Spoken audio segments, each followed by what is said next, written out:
मुंबई में भारी बारिश ने बरपाया कहर। बारिश के चलते कई हिस्सों में जल भरा।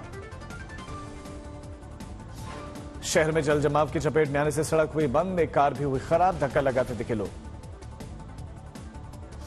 तेज बारिश के चलते जल जमाव से लोग परेशान, सड़क पर पानी भरने से दफ्तर जाने में दिक्कतें। बिहार के वाल्मीकि नगर गंडक बैराज उफान पर मारती हुई नदी नजर आई है और बैराज के डाउनस्ट्रीम से निकलता पानी 5 जिलों तक में फैला। अमरावती में भीषण बारिश के चलते सड़कें लबालब, धुआंधार बारिश के चलते मार्केट परिसर में पानी घुसा।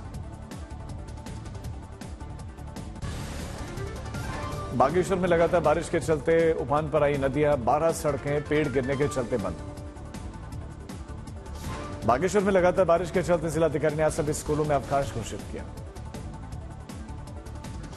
मसूरी में बारिश और भूस्खलन के चलते धनौल्टी मसूरी मार्ग बंद, यातायात ठप। मसूरी में बारिश का कहर, भूस्खलन होने से मलबा आने से सड़क बंद। गोवा में भारी बारिश, मनोहर अंतर्राष्ट्रीय हवाई अड्डे में बारिश का पानी घुस गया।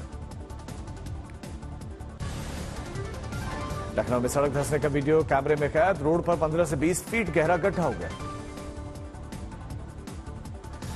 महाराष्ट्र के कल्याण में जोरदार बारिश, मूसलाधार बारिश के चलते नदी नालों में उफान आया। कोलकाता में भारी बारिश के चलते शहर के कुछ हिस्सों में जल जमाव, तस्वीरें सामने आई। कोटद्वार में बारिश के चलते नदी नालों में सेल्फी या मौज मस्ती करने वाले लोगों पर होगी कानूनी कार्रवाई, आदेश किए गए जारी। उधम सिंह नगर में 3 दिनों से लगातार बारिश के चलते जनजीवन अस्त व्यस्त। नेपाल में बारिश के चलते कोसी नदी का जलस्तर बढ़ा, कई गांवों में भरा पानी। धौलपुर में लगातार बारिश के चलते सड़कें तालाब में तब्दील हो गई, लोगों के घरों में पानी घुस गया। धौलपुर में जमकर बरसे बादल, बारिश होने के चलते कई बीघा खेत जलमग्न। उत्तराखंड के चमोली में भूकंप के झटके, रिक्टर स्केल पर 3.5 तीव्रता रही। मध्य प्रदेश के सिवनी में रविवार की रात को कांपी धरती, 2.8 की तीव्रता का भूकंप आया। 2 दिनों के विदेशी दौरे पर रहेंगे पीएम मोदी, आज रूस के लिए रवाना होंगे। यूक्रेन युद्ध शुरू होने के बाद पीएम मोदी का पहला रूस का दौरा, 2 साल के बाद भारत रूस शिखर सम्मेलन में शामिल होंगे। सुबह 11 बजे के करीब मॉस्को के लिए पीएम होंगे रवाना, शाम 5:20 पर मॉस्को में पीएम पहुंचेंगे। भारत के विदेश सचिव विनय क्वात्रा ने बताया कि पीएम मोदी रूस में भारतीय समुदाय के लोगों से मिलेंगे। रूस ने पीएम के दौरे को बताया अहम और पूर्ण यात्रा बताया। रूस के बाद से 10 जुलाई को पीएम मोदी का ऑस्ट्रिया का दौरा। कांग्रेस सांसद राहुल गांधी के मणिपुर दौरे के लिए वो रवाना हुए। चुराचांदपुर और इंफाल में हिंसा प्रभावित लोगों से मिलेंगे। मणिपुर के बाद असम का रुख करेंगे राहुल गांधी, बाढ़ पीड़ितों से मिलेंगे। राहुल गांधी के मणिपुर दौरे को लेकर मणिपुर कांग्रेस के अध्यक्ष केशव मेघचंद्र ने बताया विशेष अभियान का, राज्यपाल से भी मिलेंगे। लोको पायलट से मुलाकात के बाद से राहुल गांधी ने वीडियो ट्वीट करके सरकार पर बोला हमला, कहा संसद में उठाएंगे लोको पायलट्स की आवाज। अगर मैं संसद में आपके इश्यूज उठाऊं तो अगर 3 बात बोल पाऊं तो 3 बात क्या हो? सर, इंसानों की तरह हमें भी 8 घंटे 9 घंटे में ड्यूटी खत्म करवाएं, और दूसरा सर इंजन इस तरह का हो कि हम इंसान जैसे रहें। मुंबई में तेज रफ्तार बीएमडब्ल्यू ने स्कूटर को मारी जबरदस्त टक्कर, महिला की मौत। घटना के बाद से फरार हुआ मुख्य आरोपी को पकड़ने के लिए बनी 6 टीमें। पुलिस ने कार के अंदर से राजेंद्र सिंह को हिरासत में लिया। आरोपी का पिता शिवसेना नेता राजेश शाह को भी पुलिस ने अरेस्ट किया।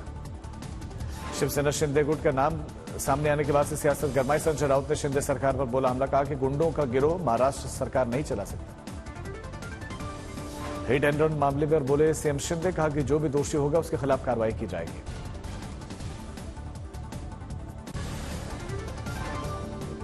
कथित बाबा के अधिवक्ता एपी सिंह की हाथरस हादसे के पीछे नई थ्योरी, सत्संग के दौरान हुई भगदड़ को बताया साजिश। हाथरस हादसे को लेकर बाबा सूरजपाल के वकील एपी सिंह का बड़ा दावा, बोले कि कुछ लोगों के पास जहरीले स्प्रे थे। हाथरस हादसे को लेकर राहुल गांधी की यूपी के मुख्यमंत्री योगी आदित्यनाथ को लिखा गया खत, पीड़ितों के लिए मुआवजे की राशि बढ़ाने की मांग। सुप्रीम कोर्ट में सुनवाई से पहले नीट को लेकर छात्र संगठनों का हल्ला बोल, एनटीए को लेकर नेशनल ठग एजेंसी करार दिया। विवादों में घिरे नीट यूजी से संबंधित याचिकाओं पर सुप्रीम कोर्ट ने सुनवाई। नीट यूजी अभ्यर्थियों की शिकायत सही पाए जाने पर एनटीए दोबारा आयोजित करेगा परीक्षाएं। झारखंड में सोरेन सरकार का हो सकता है कैबिनेट विस्तार। हेमंत सोरेन सरकार का फ्लोर टेस्ट भी हो सकता है। पुरी में सूर्यास्त के बाद रुकी रथ यात्रा सुबह 9 बजे फिर से खींचे जाएंगे रथ। राष्ट्रपति द्रौपदी मुर्मू ने भक्तों के साथ खींचा सुभद्रा का रथ। इसके बाद सुबह रथ यात्रा में शामिल होंगे। जगन्नाथपुरी रथ यात्रा की अलौकिक और अद्भुत तस्वीरें सामने आई। भगवान जगन्नाथ की भक्ति में सराबोर दिखे श्रद्धालु। 53 सालों बाद इस पुरी की रथ यात्रा 2 दिनों की है और आज सुबह लगभग 4 बजे मंगला आरती के बाद इसकी शुरुआत। चेन्नई में बीएसपी के प्रदेश अध्यक्ष आर्मस्ट्रांग की मौत के बाद से गरमाई सियासत। बीएसपी सुप्रीमो मायावती ने सीबीआई जांच की मांग की। बीएसपी प्रदेश अध्यक्ष की मौत पर बीजेपी नेता तिमिलिसाई का तमिलनाडु सरकार पर हमला, कहा कि राजनीतिक हत्याएं यहां बढ़ गई हैं। एएमएम के नेता सीआर सरस्वती का कानून व्यवस्था को लेकर सीएम स्टालिन पर हमला, बोले कि यह चौंकाने वाली बात है। सीएम स्टालिन को इसका ध्यान रखना चाहिए कि कानून व्यवस्था उनके हाथ में। बीजेपी प्रवक्ता पूनम बाला ने इस मामले पर डीएमके और गठबंधन इंडिया को घेरा, बोले कि तमिलनाडु में कानून व्यवस्था ध्वस्त हो गई है। तमिलनाडु में कानून व्यवस्था पूर्ण तरीके से ध्वस्त हो चुकी है और इसके लिए जिम्मेदार डीएमके की सरकार, कांग्रेस की सरकार है। स्टालिन साहब तो खुद मुख्यमंत्री ही नहीं, गृह मंत्री भी है। तिहाड़ जेल में कैद पूर्व स्वास्थ्य मंत्री सत्येंद्र जैन की बड़ी मुश्किलें। सीसीटीवी लगाने में हुई देरी की पेनल्टी को माफ करने में कंपनी से रिश्वत ली थी। एलजी ने सत्येंद्र जैन के खिलाफ रिश्वतखोरों के आरोपों की जांच के आदेश दिए। एलजी के आदेश के बाद से अब गरमाई सियासत। एलजी के आदेश पर बोले दिल्ली के मंत्री सौरभ भारद्वाज, कहा कि एलजी की मंशा ये सिर्फ दिखाना है कि दिल्ली सरकार भ्रष्ट है। बीजेपी सांसद मनोज तिवारी ने मंत्री सौरभ भारद्वाज पर पलटवार किया, पूछा कि सौरभ भारद्वाज जांच से क्यों डरते हैं? जब भी जांच की बात होती है तो आप इसका विरोध करते हैं। दिल्ली बीजेपी अध्यक्ष वीरेंद्र सचदेवा ने आपको बताया काले कारनामा करने में माहिर, बोले कि हम भी हैरान हैं कि कोई व्यक्ति भारत सरकार की कंपनी से रिश्वत कैसे मांग सकता है। गुरुग्राम में साईं का आंगन मंदिर से निकली जगन्नाथ रथ यात्रा, देश और विदेश के सैकड़ों श्रद्धालु पहुंचे। साईं का आंगन के संस्थापक डॉक्टर चंद्रभानु सतपथी ने रथ यात्रा की अगुवाई की। यात्रा से पहले जगन्नाथ पथ पर झाड़ू भी लगाया। बाजार में लॉन्च हुए एआई टेक्नोलॉजी वाली सूटकेस। दिल्ली में क्रिकेटर ईशांत शर्मा ने स्मार्ट लगेज टेक्नोलॉजी वाली अरिस्ता वॉलेट लॉन्च की। केंद्रीय स्वास्थ्य मंत्री जेपी नड्डा ने जम्मू के ऐतिहासिक श्री रघुनाथ मंदिर में पूजा अर्चना की। जम्मू कश्मीर के पूर्व शाही परिवार ने मंत्री का स्वागत किया। गाजीपुर में शिक्षकों की लापरवाही से 6 साल के बच्चे की करंट लगने से मौत, इलाके में हड़कंप।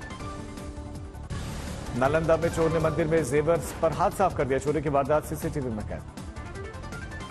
चंद्रपुर में कपड़े के शोरूम में लगी वहां गोलियां चली और पेट्रोल बमों से हमला किया गया, घटना सीसीटीवी में कैद। पटना में दुकान का शटर काटकर 20 लाख की चोरी की गई। चोरी की वारदात सीसीटीवी में कैद। अकोला के मल्लिकार्जुन भोलेनाथ मंदिर में दिखा तेंदुआ, तेंदुए की हरकत सीसीटीवी में कैद। आंध्र प्रदेश के चित्तूर में अज्ञात चोरों ने एसबीआई एटीएम तोड़कर नकदी चुरा ली, आरोपियों की तलाश जारी। महाराष्ट्र के उल्लासनगर में स्टंटबाजी करने वाले युवकों को रोकने पर बवाल, डॉक्टर पर किए जाने वाले जानलेवा हमले में 5 आरोपी अब गिरफ्तार। बठिंडा में एक ट्रक यूनियन के पास में गुंडागर्दी की दहशत, एक युवक को तलवारों से वार करके कई बार जख्मी किया गया। 2 आरोपी युवक को लगातार मारते दिख रहे हैं। कुछ देर के बाद लोगों ने इस युवक को आकर बचाया। गुजरात के सापुतारा हिल स्टेशन के पास में टूरिस्ट बस पलट गई। हादसे में 2 बच्चों की मौत, 32 घायल। जम्मू कश्मीर के धार्मिक स्थल में तोड़फोड़ और आगजनी, पुलिस ने मामले में सफलतापूर्वक इसे सुलझाया। वाशिम में पत्नी को पत्थर से कुचलने का मामला, फिर बुल्ढाना जिले में जाकर आत्महत्या भी कर। पटना में बच्चे की हुई हत्या का पटना पुलिस ने खुलासा किया। पिता और पुत्री के बीच में पिस्टल से खेलने के दौरान गोली चली और हुई मौत। सूरत में 6 मंजिला बिल्डिंग धराशायी मामले में मां और बेटा समेत 3 के खिलाफ आपराधिक केस दर्ज, 1 गिरफ्तार। रोहतास में नहर में डूबने से 4 लड़कियों की मौत, चारों ही लड़कियां शनिवार को पैर फिसलने के चलते डूब गई थी। देवघर में 3 मंजिला मकान गिरने से 3 लोगों की मौत, 4 गंभीर रूप से घायल। पहले टी20 में मिली करारी हार के बाद दूसरे मुकाबले में टीम इंडिया का बदला, जिम्बाब्वे को 100 रनों की मात से फिलहाल सीरीज 1-1 से बराबर है। पहले बैटिंग करते हुए टीम इंडिया ने 2 विकेट खोकर बनाए तो 234 रन। अभिषेक शर्मा ने 47 गेंदों पर 100 रनों की पारी खेली, 8 छक्के जबकि 7 चौके जमाए।